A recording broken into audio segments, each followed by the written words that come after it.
Salve, salve, galera! E aí, como é que vocês estão? Tudo de boa? Suave na nave? Então, convido você, querido aluno, professor presencial, para mais uma viagem geográfica.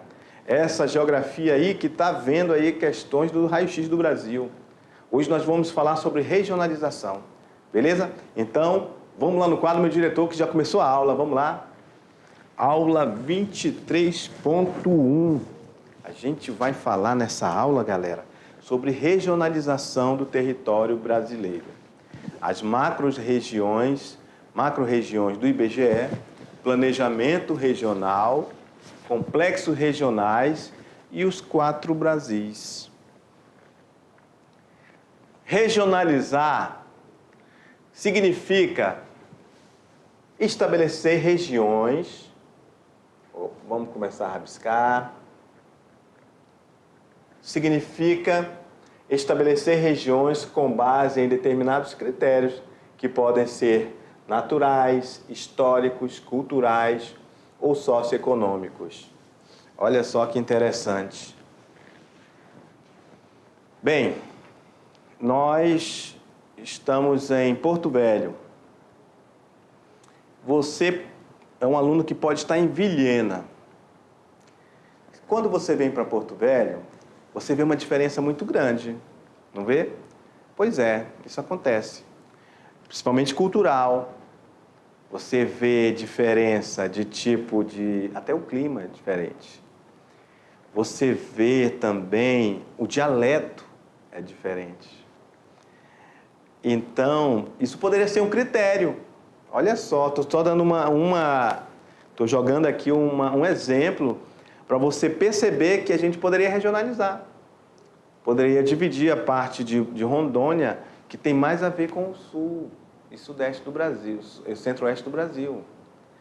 Porque ali, centro para o sul de Rondônia, a maioria da galera é descendente de pessoas do sul do Brasil.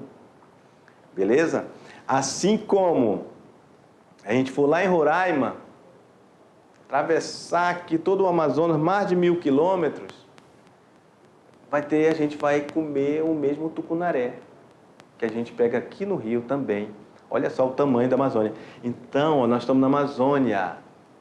Entendam todo esse contexto geográfico da questão natural, da questão do Amazônico. O homem amazônico, ele tem essa característica de ser mais caboclo, entenderam? Então, aí Rondônia, se fosse fazer um critério, assim, jogando por alto, algumas regiões de Rondônia não fariam parte da Amazônia.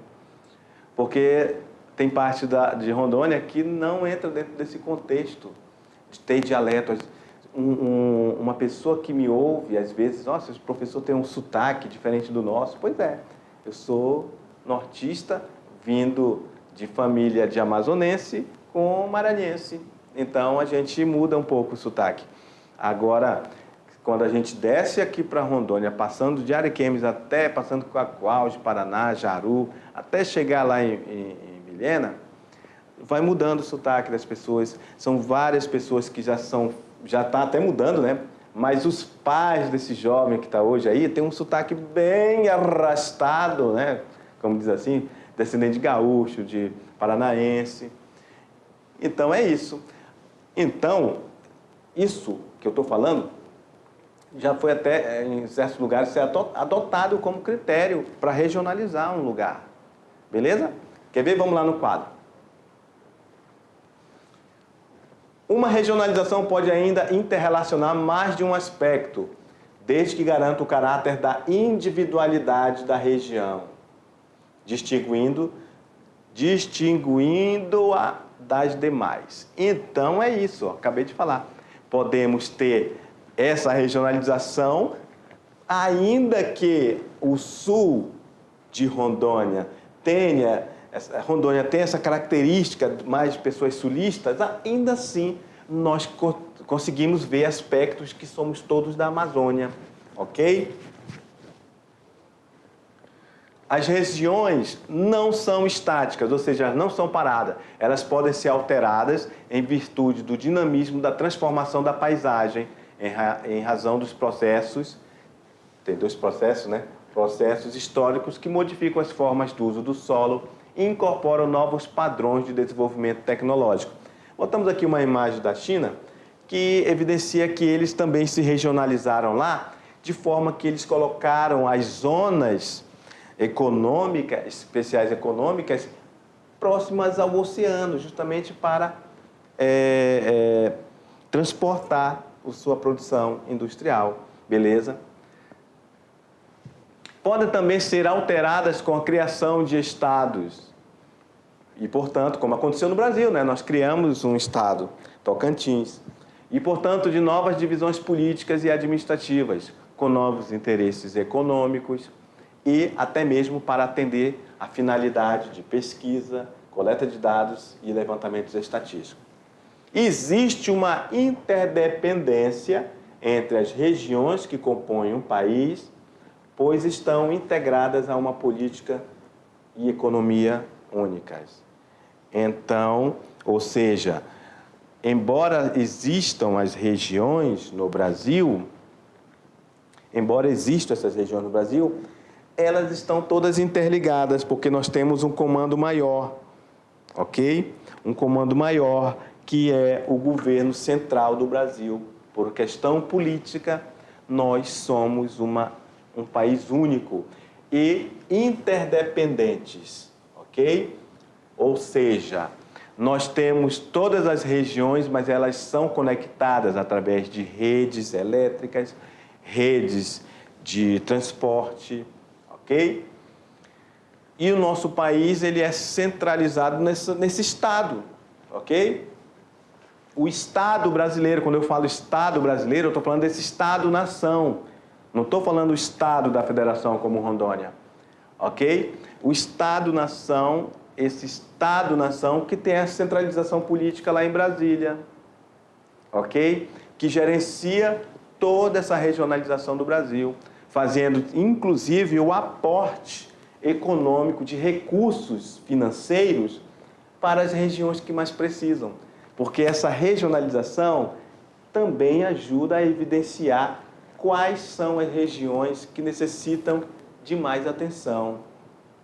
Desse aporte financeiro que vai ajudar, por exemplo, principalmente saúde e educação. Beleza? Vamos lá no quadro, meu diretor. Os diversos lugares de uma região relacionam-se com os lugares das demais. Há um fluxo de pessoas, mercadorias, circulação de recursos financeiros, informações de diversos tipos. A regionalização agrupa estados, ou parte deles, com características semelhantes, distinguindo dos demais. Olha só que legal. Os diversos lugares, né, essas regiões, se relaciona com as outras regiões, onde há fluxo de pessoas, mercadorias, circulação. Então, você que está aí ao longo da BR, você pode perceber que você vê carretas vindo lá do Centro-Oeste. É outra região do Brasil. E você também vê carretas indo para lá. Vindo daqui de Rondônia. Indo para lá. Então, há um fluxo de ida e vinda.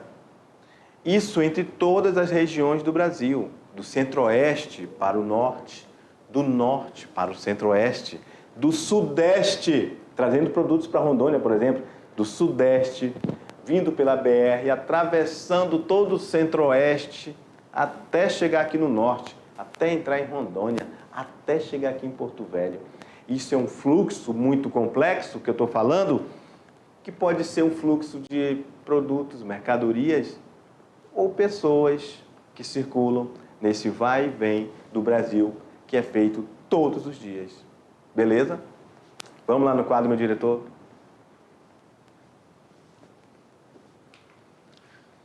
O levantamento de dados permite a comparação e a percepção das disparidades, né? Disparidades. O que quer dizer disparidades? Essas grandes diferenças regionais existentes e a possibilidade de maior intervenção governamental. Para quê? para amenizar essas diferenças. Professor, o senhor acabou de falar isso. Exatamente. Inclusive, podemos até polemizar, obviamente vocês sabem que a geografia de nossa aula é uma geografia crítica. Então, olha só, temos 513 deputados e só tem 8 deputados de Rondônia e os restantes dos 500, né? Então, o estado que mais tem na bancada federal, lá, deputados federais, é São Paulo, que é o maior estado do Brasil. Então, é um cálculo que evidencia a quantidade de pessoas que existem numa localidade, num estado, que vai ser o voto proporcional à quantidade de votos, quer dizer, é proporcional à quantidade de deputados que vão ter. Então, isso aparece lá no Congresso também, essa diferença. Beleza? Essa diferença, essa discrepância aparece lá dentro do Congresso. No entanto, já o Senado não. O Senado é diferente. O Senado são 3 senadores. 3 senadores por estado, eles representam a República. Eles representam o Estado Brasil, e são 3 de cada estado da federação. Diferente dos deputados federais que defendem o interesse mesmo do Estado, dos seus próprios estados, lá na bancada federal, na Câmara dos Deputados. Aí, os menores estados acabam ficando, digamos assim, não estão em pé de igualdade, né? Porque eles não vão ter tanta voz como por exemplo, o estado de São Paulo, que tem mais de 70 deputados. Olha só a discrepância. Beleza? Mas, quem que tenta amenizar isso, estamos falando de legislativo. O executivo, que tem por força de lei reordenar todo o Estado brasileiro, ele busca, através dessa regionalização, amenizar essas desigualdades. Beleza? Então, é uma das competências também da Presidência da República, do governo federal, amenizar essas desigualdades sociais das regiões do Brasil. Beleza? Vamos lá no quadro, meu diretor. Então, a divisão regional do Brasil sofreu várias modificações. No início do século XX, surgiu a primeira iniciativa de regionalizar aqui. Mas, somente com a criação do IBGE, Instituto Brasileiro de Geografia e Estatística, lá nos idos 1930, os levantamentos estatísticos tornaram-se regulares e os dados colhidos em cada estado passaram a ser agrupados em macro-regiões, ou seja, essas regiões como a gente conhece aí do Brasil. Olha como é que era lá em 1945. O IBGE publicou a primeira divisão regional oficial do Brasil. Ela foi baseada em critérios fisiográficos ou naturais e incorporou territórios federais criados entre 42 e 43. Está aqui, ó. 45, território federal do Guaporé e o território do Acre. Lembram que eu falei para vocês que tem o nosso mapa, inclusive criou estados. Olha aqui, não existia o estado do Tocantins, olha. Tocantins futuramente ia ser isso aqui, ó, beleza? Que fazia parte de Goiás, beleza? Daqui a pouco a gente vai ver ele.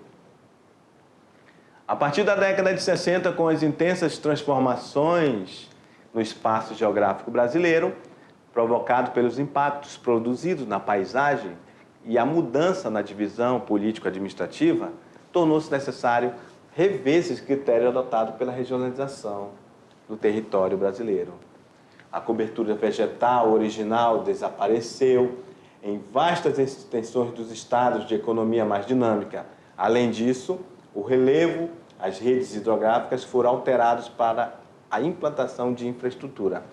Ou seja, nós estamos falando que aqui não está escrito, mas olha só, vamos ler aqui, ó, com calma, que vocês vão entender do que esse texto está falando. Ó, a cobertura original da vegetação desapareceu em vastas extensões dos estados de economia mais dinâmica. Ou seja, nós estamos falando do sul e sudeste do Brasil, ok? Sul e sudeste do Brasil, obviamente, por ser as regiões mais industrializadas do Brasil e economicamente mais ricas, obviamente que para dar lugar a essa produtividade, obviamente, a cobertura original tem que deixar de existir, desaparecer. E os aspectos econômicos passaram a prevalecer sobre os aspectos naturais. Nessa época, Brasília foi construída para ser a capital do país. O antigo Distrito Federal, sediado na cidade do Rio de Janeiro, foi transformado no estado da Guanabara. O território do Acre virou estado e o território de Rio Branco passou a ser chamado território de Roraima. Então, galera, olha só como é que era a divisão regional em 1970. Adotada pelo governo, considera os limites dos estados e as características naturais dominantes no território. Então, olha só, Rondônia, Pará, tá todo mundo aqui verdinho aí, ó, é a região norte. Centro-oeste, essa parte central do Brasil, mais ligado à questão do cerrado, ok? Aqui, a Amazônia é mais ligado realmente à floresta amazônica. Então, estão separados aí os biomas, ok? Apesar de não oferecer um panorama mais fiel da realidade das unidades regionais, essa divisão serve de base para pesquisas e levantamentos de estatísticas, além de ser utilizada pelo governo para a elaboração de políticas públicas, ok? Em 80, o IBGE apresentou um novo mapa, com as mudanças ocorridas com a incorporação do estado da Guanabara. O estado da Guanabara deixa de existir e volta para o estado do Rio de Janeiro, ok? E a criação do estado do Mato Grosso do Sul surge em 1977. Então, uma parte do Mato Grosso surge Mato Grosso do Sul ali, com capital Campo Grande, ok? Não está ainda existindo, ó, Rondônia continua, né, como sendo, estamos falando de 77, ainda é território de Rondônia. Acre já tinha virado estado. Olha só, não existe ainda o Tocantins. Vai surgir só, acho que no próximo mapa, quer ver? No próximo, depois desse slide aqui. Então, a divisão regional e a política do Brasil atual foram estabelecidas desde a Constituição de 88, a atual, né? Incorporadas pelo IBGE em 90. Os territórios federais deixaram de existir. Roraima, Amapá foram elevados à categoria de estado. Fernando de Noronha transformou-se em município de Pernambuco. A porção norte de Goiás foi criado Tocantins, que passou a pertencer à região norte. Então, está aí. Atualmente, o Brasil é dividido pelo IBGE em 5 regiões, 5 macro-regiões, ou regiões, né? Tanto faz, e 27 unidades político-administrativas, sendo 26 estados e 1 distrito federal. Está aí. Agora, Tocantins agora está existindo. Está vendo? Tiraram um pedaço de Goiás, para criar Tocantins. Ok?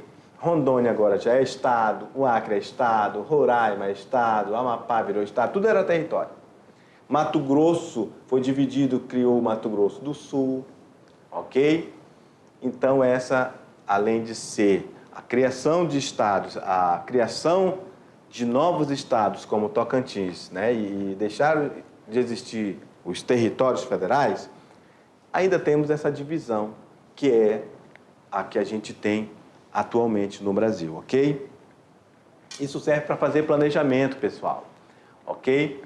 Para quê? Para a gente diminuir as desigualdades regionais, que são marcantes no espaço geográfico do Brasil, ok? O governo brasileiro empreendeu um plano de ação para promover o desenvolvimento das regiões mais estagnadas, mais paradas, economicamente e socialmente, como principalmente Norte e Nordeste. E aí, ó, para desenvolver o Nordeste, lá em 1959 criaram a Sudene. Em 1966, criaram a Sudan. Para quê? Para atuar em todos os estados da região norte, o oeste do Maranhão e o estado do Mato Grosso. De modo geral, os objetivos não foram atingidos. Em 2001, o governo federal extinguiu a Sudene e a Sudan. Por quê? Por causa de corrupção. Foram criados, então, a Agência de Desenvolvimento da Amazônia e a Agência de Desenvolvimento do Nordeste, a ADENE. E a Sudan e a Sudene, elas foram recriadas no ano de 2007 pelo governo federal. Agora vamos falar dos complexos regionais. A regionalização do Brasil por complexos regionais, ela foi proposta em 1967 pelo geógrafo Pedro Pinchas Geiger.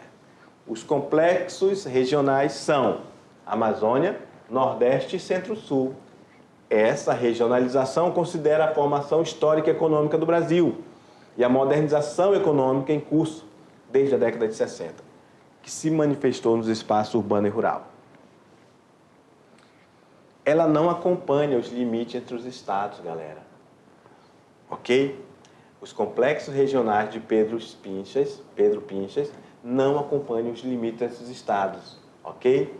O norte de Minas, por exemplo, apresenta características naturais e socioeconômicas iguais ao do sertão nordestino, porque lá também é sertão. O norte de Minas é sertão. Então, ele integrou o norte de Minas ao Nordeste. Quer ver? Olha lá. Daqui, ó. Norte de Minas.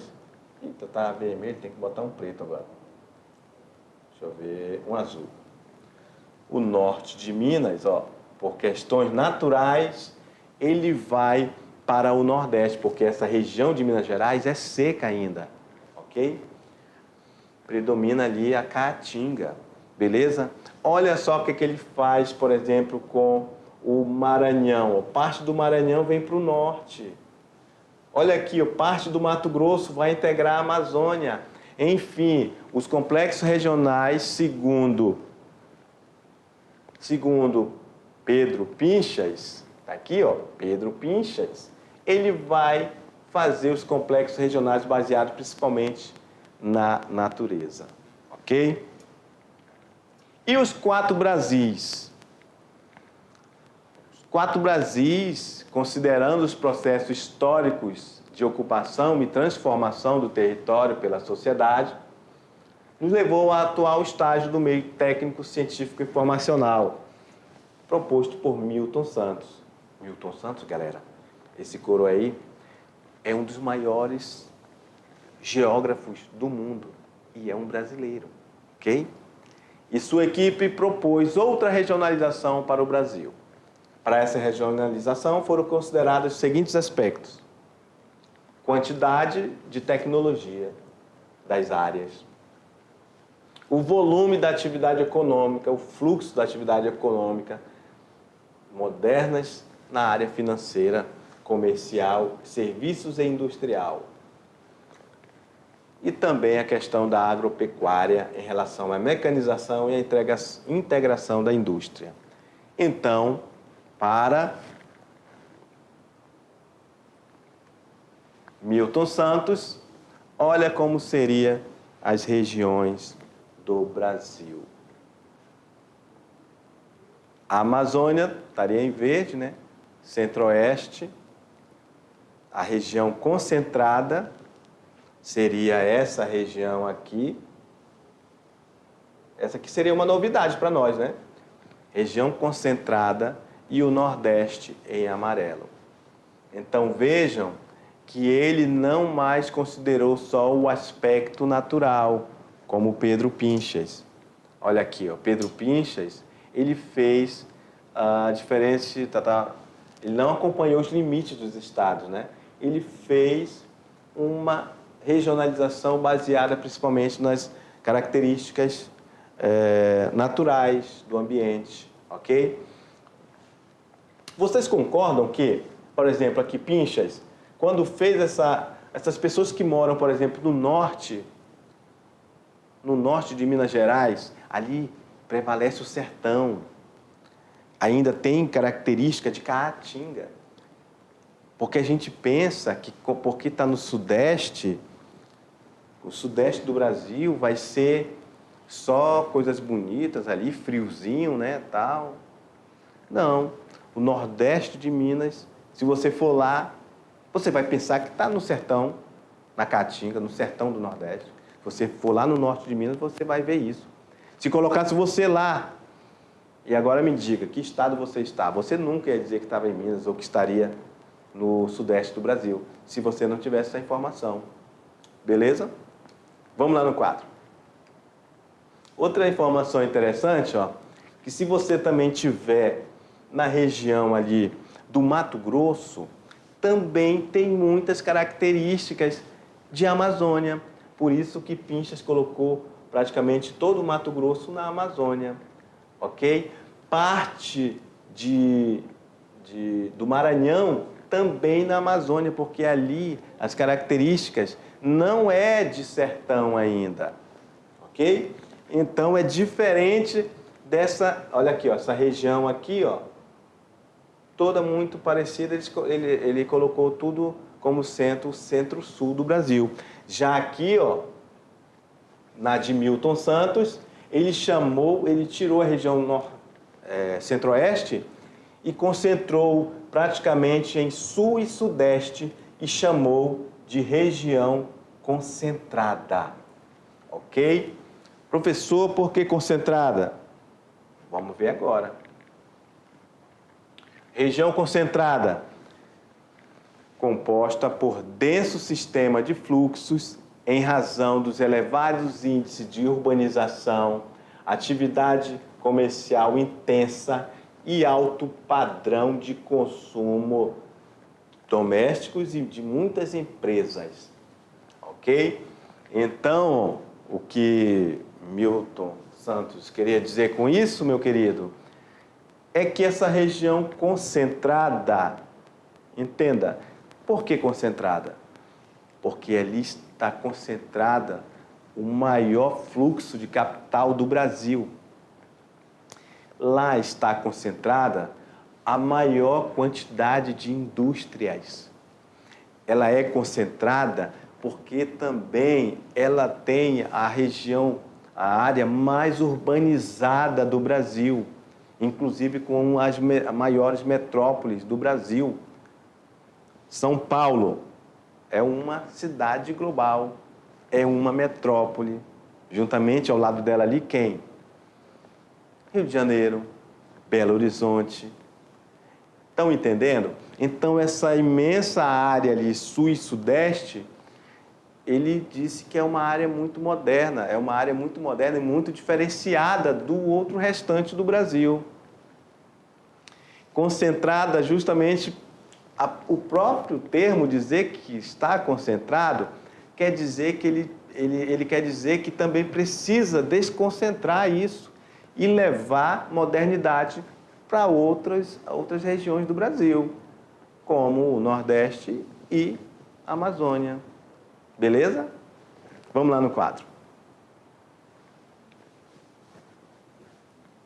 A região centro-oeste, nela estão presentes as características da modernização, alta tecnologia na produção agropecuária exportadora. Então, ele está dizendo, meus queridos, vou até mudar a cor, vou colocar aqui um vermelho, que a região centro-oeste continua existindo ali de boa, tranquilo. No entanto, ela é altamente tecnológica, mas por um outro motivo, que é o agrobusiness, ok? Professor, esse agrobusiness eu conheço, tem aqui, beleza, porque nós estamos perto do centro-oeste. Do centro de Rondônia lá para o sul de Rondônia, tem muitas características de centro-oeste. Você, querido aluno que está nessa região que eu estou falando, ali Jaru, Vilhena, de Paraná, Cabixi. Você vê o fluxo de caminhões passando por ali, é muita soja, beleza? Então, essa soja, inclusive, já está influenciando Rondônia. Olha só que regionalização interessante. Então, esse fluxo de tecnologia na área do agrobusiness já está chegando para cá. Mas Milton Santos reconheceu que essa região do Brasil, ela tem alta tecnologia, ela tem um fluxo econômico interessante, só que voltada para o agrobusiness. Enquanto que a região concentrada do Brasil, ela é mais industrializada, ok? Com polos, inclusive polos tecnológicos interessantes e de alto nível, coisa que não tem no outro restante do Brasil, beleza? Obviamente que tem, claro, só que em menor grau e menos intensidade. Vamos lá no quadro.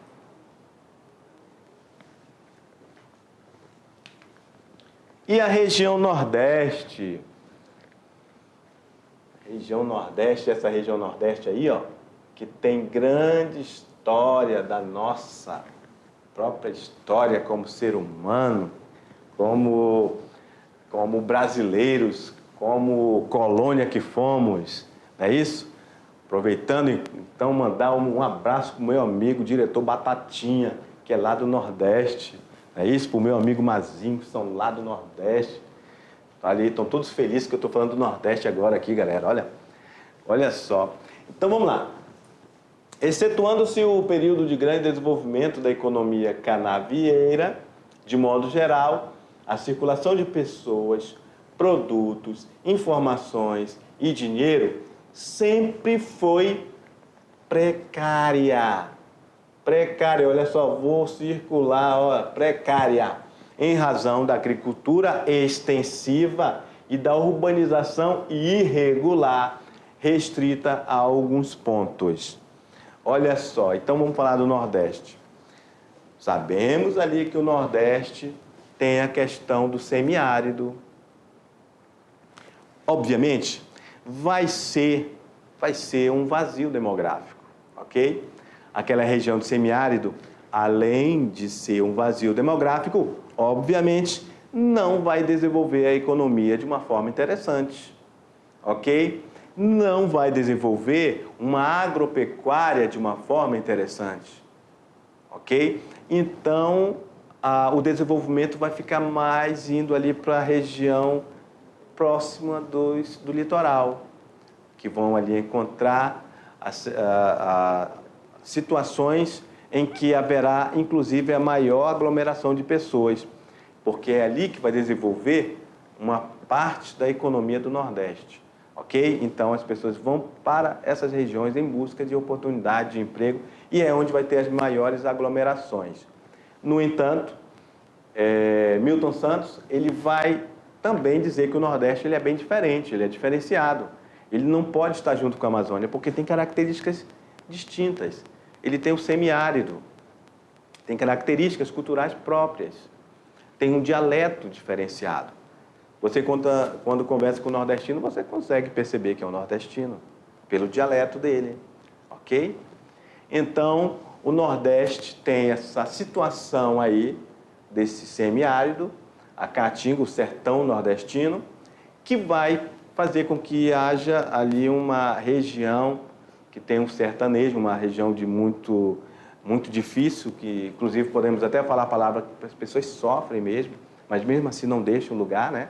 Como diz a música de Fagner, né? Só deixa o meu Cariri no último pau de arara. Então as pessoas amam o lugar deles com todas as dificuldades que tem. Então essa é uma região que ficou também separada, segundo Milton Santos, mas tem as suas peculiaridades e também tem um breve desenvolvimento. Não chega a ser como a região concentrada do Brasil, ok? Mas tem um certo desenvolvimento, sim. Beleza? Vamos lá no quadro. E aí, falamos agora da nossa Amazônia. Sim, meus queridos, aqui onde nós estamos é uma região de baixa densidade demográfica, ou seja, é muito grande e poucas pessoas vivendo aqui, com todo o tempo que já estamos aqui. E temos também poucos recursos tecnológicos. São raras áreas destinadas à agricultura mecanizada, isso está mudando, tá, pessoal? E outras atividades modernas. O uso de satélites radares que norteiam e fiscalizam a sua ocupação entra em contraste com a baixa densidade técnica instalada. Obviamente, a gente sabe que a gente precisa desenvolver a Amazônia. Milton Santos também acha que nós também devemos desenvolver a Amazônia. Precisamos de mais pesquisa, precisamos de fomentar a indústria, nós precisamos melhorar o fluxo de pessoas e mercadorias para cá, precisamos desenvolver o nosso parque industrial, que só temos lá em Manaus praticamente, né?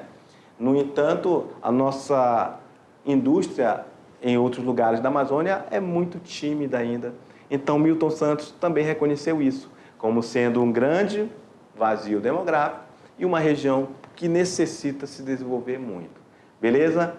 Galera, era o que tínhamos aí para falar sobre regionalização do Brasil. Daqui a pouco a gente volta para o nosso resumão, beleza? Tchau!